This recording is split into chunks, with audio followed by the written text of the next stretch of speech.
Bonjour et bienvenue aujourd'hui au studio Air & Cosmos, exceptionnellement hébergé aujourd'hui chez Thales, et nous allons parler de sécurité aérienne et des perspectives dans le domaine avec Thibault Liblin. Bonjour. Bonjour Xavier. Tu es de Losac, c'est ça? Exactement, Losac. Donc je suis avant tout directeur des activités aéronautiques du groupe APAV, qui depuis plus de 15 ans travaille au service de la DGAC dans le domaine de la sécurité aérienne à travers sa filiale Losac. Alors, moi je pars d'un a priori, quand on regarde les médias, on a l'impression que la sécurité aérienne, ça se dégrade, qu'il y a plus d'accidents, plus d'incidents. Est-ce que c'est une impression ou c'est une réalité? Ouais, oui, effectivement, je crois qu'on est sur une problématique liée à la surmédiatisation. C'est bien une impression. Finalement, à chaque accident, et notamment quand ils sont à proximité des aéroports, les vidéos se multiplient, on a tous les angles. Et finalement, tout ça, c'est quelque chose qui certainement multiplie les facteurs de stress. Et pourtant, quand on regarde les chiffres, c'est pas du tout vrai. La sécurité aérienne, elle s'améliore. Comme vous savez, le trafic aérien sur les 20 dernières années, il a explosé. Quand on prend tout le trafic confondu, c'est presque 9 milliards et demi de passagers qui sont transportés, dont 4 milliards et demi dans les grandes compagnies aériennes. Et pour autant, on n'a pas beaucoup d'accidents. On parle de quelques unités chaque année. Si on regarde les chiffres sur les 5 dernières années, le nombre d'accidents évolue autour de 2 accidents pour chaque million de vols. Donc c'est très faible, mais ça c'est des chiffres qui sont très disparates dans le monde, entre l'Europe et la Corée du Nord, ou alors finalement c'est assez égal? Alors, je ne suis pas certain que l'OACI ait les chiffres de la Corée du Nord. Soyons clairs, les chiffres que j'évoquais sont ceux de l'OACI. Et en fait, quand on regarde l'historique d'une année sur l'autre, en fait, on parle au total de 10 accidents dans l'année. Et donc, si vous en avez un de plus en Europe, un de moins en Asie-Pacifique ou inversement, finalement, il n'y a pas tellement de différence sur l'aviation de transport. Il y a tellement peu d'accidents que c'est impossible d'établir un classement. Donc un accident en plus ou en moins, ça modifie tellement les statistiques. Exactement. Que ça vaut plus rien. D'ailleurs, sur les stats, on voit aussi souvent des gens qui nous disent tel endroit, etc. Mais c'est parce que c'est des accidents d'il y a 10 ans qui ne sont plus possibles aujourd'hui. Donc les stats ne sont pas valables sur la sécurité aérienne. Oui, c'est pour ça que moi je regardais les tendances récentes et les 5 dernières années, surtout quand on regarde la zone Asie-Pacifique, qui a un trafic en nette augmentation, c'est très important. Le terme explosion aujourd'hui, c'est pas. Oui, effectivement, on parle de. Ça augmente fortement. Ça augmente fortement, effectivement. Et donc c'est important de rapporter ça à l'activité et pas simplement de s'arrêter sur un événement ou un autre. Avant de continuer, un petit mot de notre partenaire grâce auquel on peut faire ces vidéos. Et notre partenaire aujourd'hui, c'est Legal Place. Qui n'a jamais rêvé de monter sa boîte et de devenir indépendant, ou simplement de compléter ses revenus salariés? Seulement, il y a un vrai souci, c'est la paperasse administrative. 64% des entrepreneurs jugent qu'il est difficile de comprendre les règles et régulations qui s'appliquent à leur activité, et 55% des petites entreprises passent plus de 40% de leur temps de travail à gérer des tâches administratives. C'est-à-dire que vous avez des gens qui vont renoncer à créer une activité ou qui vont abandonner leur structure, simplement parce qu'ils n'arrivent pas à gérer toutes ces obligations. Et c'est là que Legal Place va vous sauver. Il propose une solution complète pour la création d'une entreprise, avec l'aide au choix de la forme juridique, l'ouverture du compte professionnel, la publication des annonces légales, puis l'enregistrement de votre structure dans les registres professionnels et l'immatriculation. C'est-à-dire que vous allez en avoir pour 10 minutes plutôt que de galérer pendant des heures et des heures. Ensuite, ils vont pouvoir domicilier votre entreprise, ce qui vous permet de cacher votre adresse, et puis globalement, vous allez quand même faire des économies sur les taxes foncières. Ils seront là ensuite pour vous aider sur la vie de votre entreprise, pour pouvoir gérer votre comptabilité. Ils vont aussi réaliser des procédures obligatoires à votre place, comme la rédaction du procès-verbaux, la production et le dépôt des bilans, ainsi que les échanges avec le greffe du tribunal, ce qui est toujours un bonheur une fois par an. Ils vont aussi s'occuper des déclarations fiscales. Donc globalement, que vous soyez à la création de votre entreprise ou qu'elle existe déjà, Legal Place, c'est la solution simple, rapide et complète qui peut s'adapter à tous vos besoins pour vous faire gagner du temps, le tout pour un tarif super avantageux. Et c'est pas pour rien que Legal Place accompagne déjà plus de 12% des entrepreneurs qui sont en train de créer leur structure. Donc suivez le lien qui est en commentaire de cette vidéo ou utilisez le code Titelman15 pour bénéficier d'une réduction de 15% et concentrez-vous sur votre métier plutôt que de perdre du temps dans des tâches administratives. Allez, on retourne à notre sujet. Très concrètement, quand on a des pays qui ne respectent plus les règles, je pense très récemment à la Russie, qui a arrêté par exemple de suivre les recommandations, qui a accepté d'intégrer des morceaux d'avion qui sont plus adaptés, Est-ce qu'on voit rapidement une dégradation des statistiques de la sécurité aérienne? Dans le transport aérien, l'OACI, depuis 1944, ça fait plus de 80 ans que l'OACI unit le monde et définit des règles de sécurité communes. Donc c'est clair qu'un pays comme la Russie va se mettre un peu à l'écart. D'ailleurs, elle a été refusée du board de l'OACI par 2 fois la semaine dernière. Ouais. Et donc en fait, quand on refuse d'appliquer les règles, finalement, on s'exclut de soi-même, de cette communauté du transport aérien. Et très rapidement, finalement, ça va limiter l'activité aérienne du pays à son espace aérien. Et ça va limiter l'activité des compagnies aériennes de ce pays qui ne pourront plus aller, on va dire, dans les pays de l'OACI, sauf accords bilatéraux. Alors, on sait très bien que les Russes vont en Turquie. Oui. Bon, voilà, mais on voit que c'est la seule sortie. Après, est-ce qu'on voit une dégradation de la sécurité ? Il faut voir la sécurité aérienne comme un système assez complexe, avec beaucoup de redondances. Finalement, c'est tout un ensemble. C'est un avion, ce sont des pilotes bien formés, des contrôleurs aériens. Et c'est bien la bonne coordination de cet écosystème qui va générer de la sécurité au final.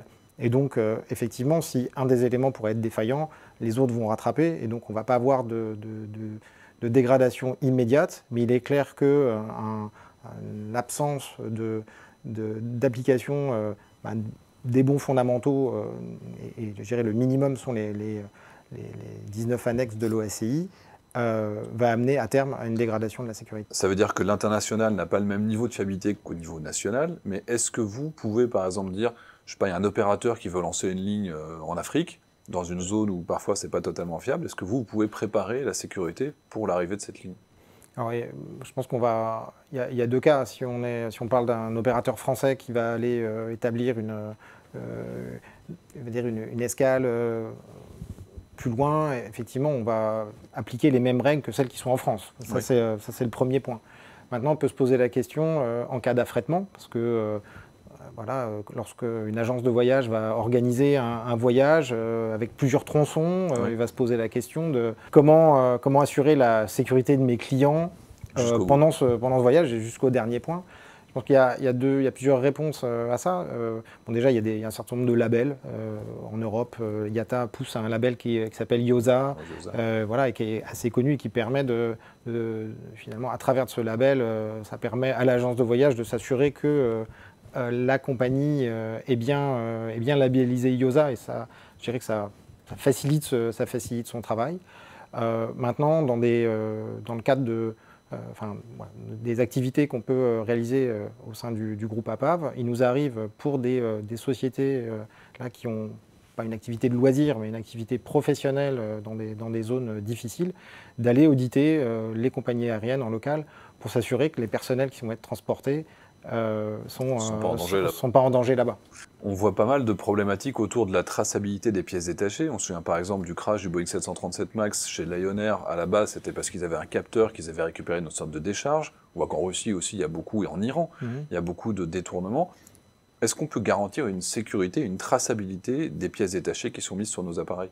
On travaille beaucoup en écosystème, et je dirais qu'une chaîne d'approvisionnement, c'est bien un ensemble complexe dans lequel chaque client doit contrôler son fournisseur et ainsi de suite. Maintenant, il est vrai qu'aujourd'hui, avec l'accélération des cadences de production des avions, avec l'augmentation du trafic aérien, il y a une demande de pièces détachées qui est en forte augmentation. Et dans ces marchés en tension, forcément, ça aiguise les appétits d'éventuels fraudeurs qui voient un profit facile à faire avec des pièces, parfois des pièces de seconde main ou des pièces, parfois même des petites pièces qui ne seraient pas certifiées correctement, pas authentiques. Et là, c'est là où je pense qu'on est encore dans un système où c'est une approche un peu communautaire, où chacun, assurant le contrôle de ses fournisseurs, doit très rapidement donner l'alerte dès qu'il a un signe et partager cette information. Il y a un certain nombre de canaux qui permettent de déclarer des événements de sécurité. Et là, à ce moment-là, les autorités se saisissent du sujet, se coordonnent stoppent l'activité de la société en question et puis vont accompagner un plan d'action pour le retour à la normale, parce que peut-être que la société a réussi à distribuer 1, 100, 1000 pièces. Il faut les retrouver, les enlever et remettre des pièces conformes. Et donc, c'est des choses qui sont faites. Ce qu'on peut regretter, c'est dans le contexte technologique, c'est de ne pas encore avoir une solution sur l'étagère qui permettrait d'assurer une traçabilité. Par exemple, j'ai vu qu'il y avait des projets de blockchain. Exactement. Ce genre de choses. Exactement.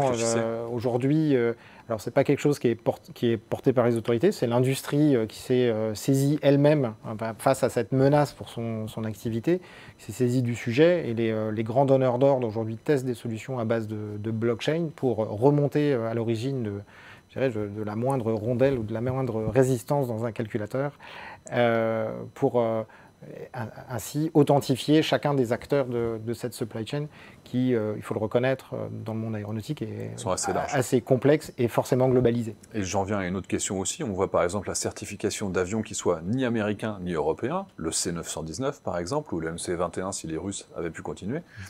Comment est-ce qu'on garantit aussi la fiabilité? Est-ce qu'ils ont le même niveau de contrôle que si c'était un appareil d'Airbus par exemple? Alors, déjà, il faut envisager l'avion comme un énorme Lego. Oui. L'avion Comac est un avion, effectivement, d'un constructeur chinois. Pour autant, il embarque énormément de composants qui sont européens et américains. Et donc déjà validés. Et donc déjà validés. Voilà. Donc, ce qui est en jeu, c'est la capacité de l'avionneur chinois à créer une structure qui soit robuste et sa capacité d'intégration des systèmes. Parce qu'il faut encore que toutes ces pièces qui unitairement fonctionnent très bien sur d'autres machines, que ce soit un 737 ou un A320, soient bien intégrées et puissent à la fois assurer la conduite du vol dans ses opérations normales, mais aussi dans différents modes dégradés. À ce stade, le Comac, il est certifié en Chine, il vole en Chine. Quand on regarde, le marché déjà intérieur chinois est largement suffisant pour son lancement commercial. Oui. Il pourrait opérer depuis la Chine avec des compagnies chinoises pour aller en périphérie. Le standard, on va dire, le certificat de type OACI lui permettrait de faire ça dans tous les pays membres de l'OACI. Venir jusqu'en Europe, ça serait un petit peu compliqué avec ce type. Il n'y a pas de réciprocité automatique comme on peut l'avoir entre l'Europe et les États-Unis. Non, absolument pas. Et donc, pour que le Comac puisse un jour être opéré dans une compagnie aérienne européenne, il faudra qu'il soit certifié par l'Agence européenne de sécurité aéronautique, par le AESA. Et ça, c'est un processus qui est en cours. Alors, c'est intéressant de voir que les Chinois, pour l'instant, ont posé la question côté européen, mais pas côté américain. Certainement que la géopolitique influe sur ces choix. Et le directeur de l'AESA s'est positionné sur le sujet. Il a déjà exprimé que ça prendrait 3 à 6 ans pour pouvoir vérifier effectivement cette intégration et cette robustesse de la structure suivant les standards européens. Et que ça entraînerait de nombreux tests et finalement les mêmes contraintes, voire peut-être davantage, j'en sais rien, que celles qui sont appliquées à Airbus en Europe. Mais est-ce qu'ils auraient aussi la possibilité d'être aussi transparents? Parce que nous, il y a quand même, on livre, je ne vais pas dire des secrets industriels, mais quand on certifie un avion en Chine ou ailleurs, on valide aussi des choix techniques. Est-ce que les Chinois accepteraient d'avoir cette transparence?